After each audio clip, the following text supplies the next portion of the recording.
kita bisa kumpul di tempat ini dalam keadaan sehat walafiat. Bapak Ibu sekalian, saya juga mengucapkan banyak terima kasih terhadap teman-teman Kang Iwan dan teman-teman sekalian, sehingga acara ini bisa kita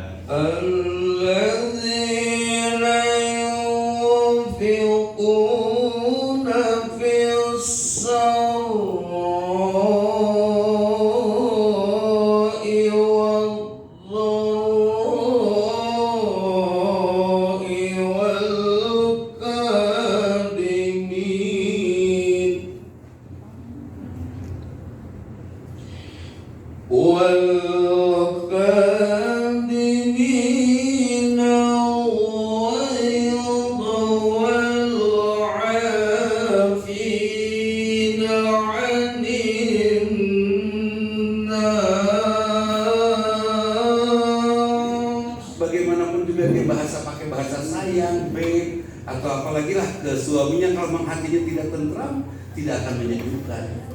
Jadi dimulai dari pembersihan hati, silaturahim yang pasti betul-betul memperluas rezeki kita, itu pasti. Nah, ya ibu nggak punya uang, dari suaminya 50.000 sebulan cukup nggak?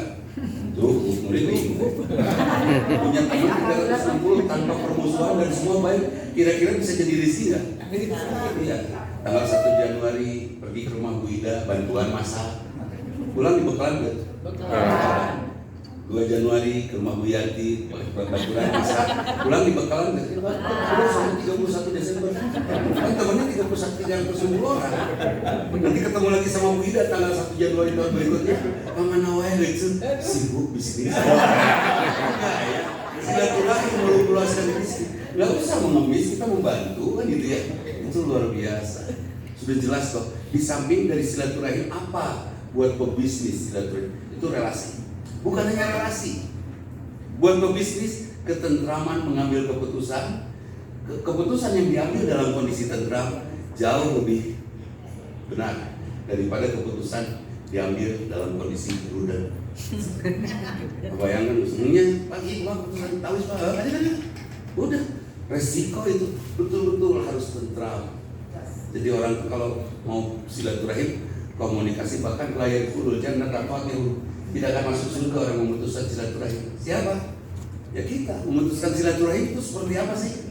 Membuat orang lain tidak nyaman dengan kita. Artinya membuat orang lain mungkin protes kepada Allah gara-gara kita. Begini Bu, pernah marah sama anak? Oke.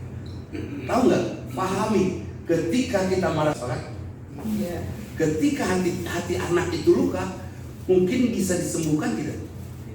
Belum tentu. Tergantung lingkungan yang ditemui. Kalau lingkungannya semakin membusukkan hatinya tidak akan pernah sehat.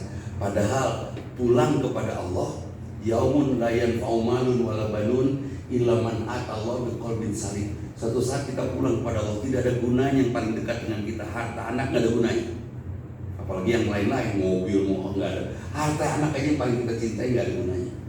Kecuali pulang dalam keadaan hati yang sehat. Terus anak kita gores hatinya dengan marah kita. Sudah digores hatinya dengan marah kita, terus dia semakin membusuk hatinya. Karena pergaulan kira-kira mungkin nggak dia mendapatkan surga terbaik? Enggak lah, karena Allah hanya menerima orang yang pulang dengan hatinya sehat. Kan itu. Ini semuanya saat marah ke anak-anak. Alhamdulillah saya 39 tahun berumah tangga, nggak pernah saya marah sama istri. Kalau saya kesal sama istri, saya transfer beres. Sama anak juga gitu, nggak usah lagi marah. Bahkan anak dapat pelajaran dari kesalahannya sendiri. Saya selalu menasihati anak dengan cara, kamu harus bisa baca Quran, terjemahkan. Suatu saat anak saya melanggar, sini kamu baca surat An-Ayat sekian. Saya juga hafal ya, hafal lokasi ayat paling tidak. Baca surat An-Ayat sekian. Emang kenapa Pak baca? Kamu ada salah nggak dengan ayat itu? Astagfirullah, istighfar. Udah, bukan saya menasihatinya Quran. Jadi kesan bapak itu nggak ada bapak nyakitin, karena pikiran saya kalau saya nyakitin hati istri, dia luka, dia tidak masuk surga. Saya nyakitin hati anak, dia luka, dia tidak masuk surga. Apalagi berbuat buruk sama istri kan. Ya Allah, kita kan akan dapat bidadari di surga kan? sebagai makhluk terjajah. Laki-laki mah dijaga sama istri.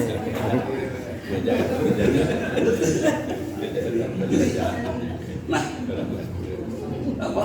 Kita kan dapat bidadari. Kira-kira bidadari, Kang Imam bikin masjid, enggak juga membantu orang bikin masjid kan itu, membantu orang bikin masjid terus. Kira-kira dia punya rumah nggak di surga? Soalnya barang siapa membantu orang membuat masjid atau membuat masjid, disiapkan rumah di surga. Sudah punya rumah di surga, kebetulan jahat sama istrinya.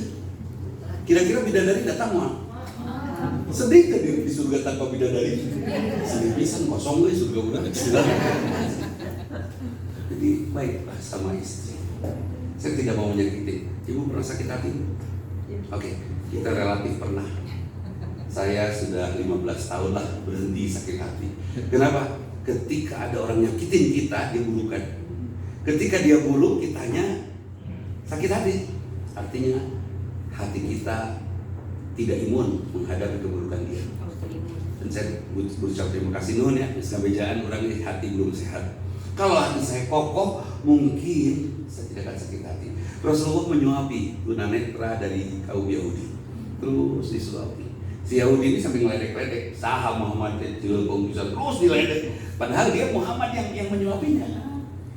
Kalau pakai sendok pasti gana ke di sini gitu. Ini enggak, tidak ada sakit hati, diejek sama Yahudi. Sampai selesai sudah Rasulullah meninggal diganti oleh Abu Bakar. Kok beda? Biasanya lembut. Saya bukan yang biasa. Yang biasa kemana? Meninggal. Masya Allah, kenapa meninggal? Ya dia orang yang setiap pagi kamu hina, yang setiap hari menyuapi kamu. Siapa dia? Muhammad. Nangis. Rasulullah tidak pernah menyebarkan Islam, tapi selalu terlihat indahnya akhlak Rasul sampai orang masuk Islam. Rasulullah tidak lagi sakit hati. Kenapa? Karena hatinya sehat. Ibu masih suka kecewa? Masih suka kesal? Jangan. Sehatkan hati kita. Nggak usah kesal. Keburukan orang lain adalah guru. Ini bagian dari silaturahim. Guru yang mengajari kita untuk kuat, untuk hebat, untuk bijaksana.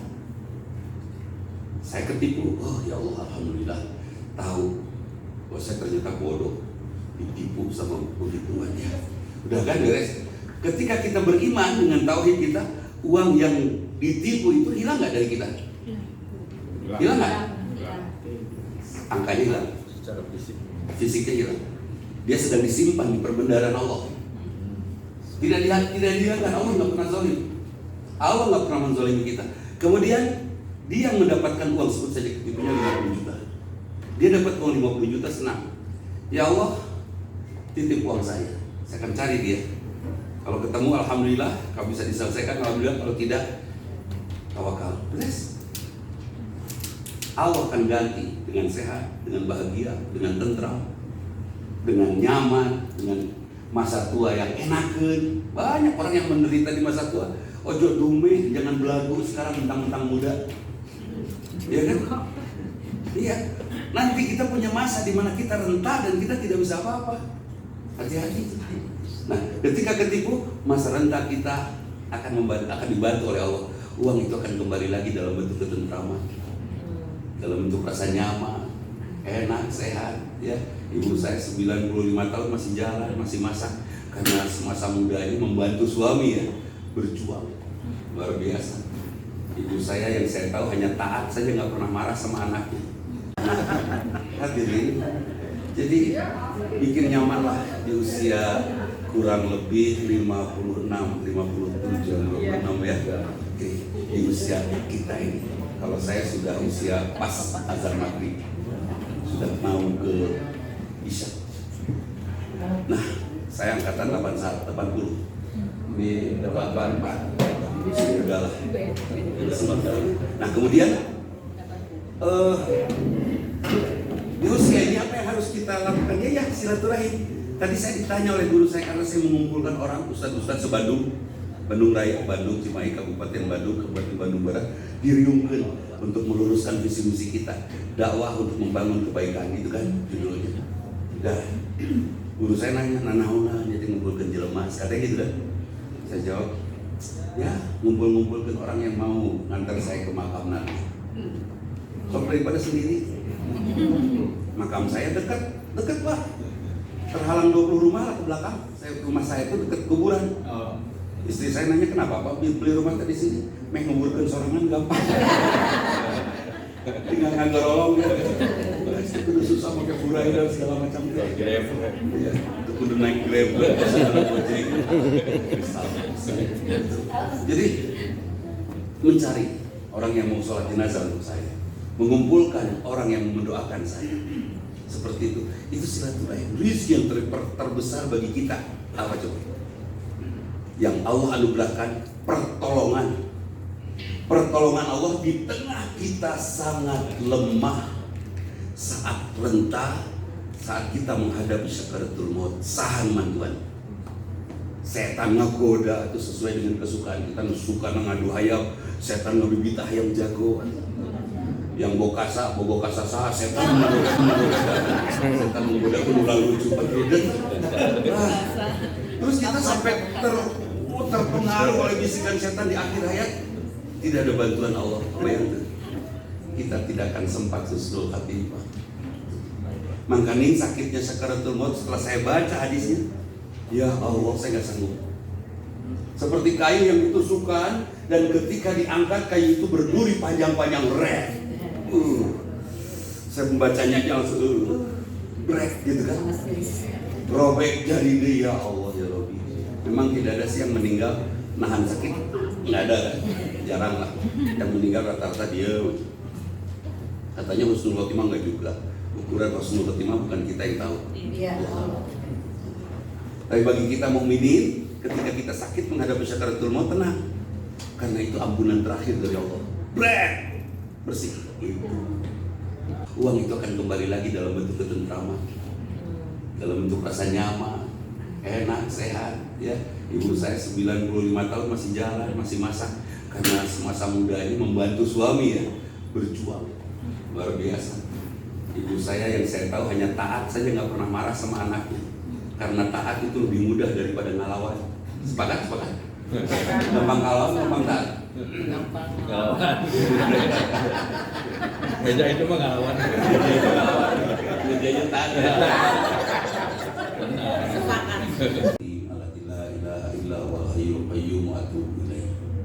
Allahumma ya Allah, ampuni kami, ampuni kedua orang tua kami, muslimin, muslimat, mukminin, mukminat yang masih hidup atau yang telah tiada. Ampuni pasangan hidup kami, putra putri kami. Ya Allah, untuk saat ini setiap silaturahim akan menganugerahkan pengkabulan doa kami khusus pada saat ini meminta kepada ya Allah.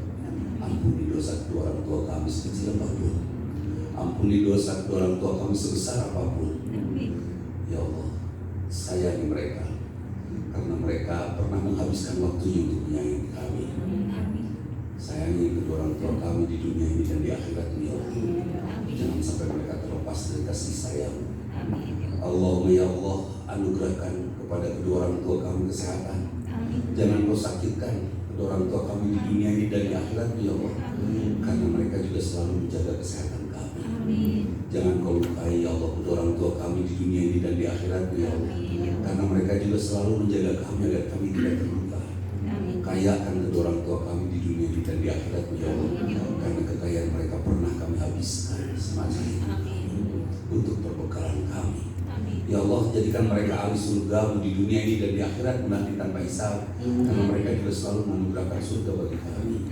Anugerahkan ya Allah ampunan tanpa syarat, karena mereka juga selalu memaafkan kami saat kami salah dan lupa meminta maaf kepada mereka. Kami titipkan kedua orang tua kami kepada kasih sayang ya Allah. Jadikan mereka ahli surga yang paling terbahagiakan. Allahumma ya Allah, bimbing kami, tuntun kami, jangan kau biarkan kami tersesat di riba kezaliman. Bawa kami ya Allah ke ruang-ruang yang kau ridhoi. Pertemukan kami ya Allah dengan orang-orang yang suatu saat akan menjadi teman-teman kami di padang mahsyar. Orang-orang yang selalu berzikir padamu, orang-orang yang selalu kau sayangi.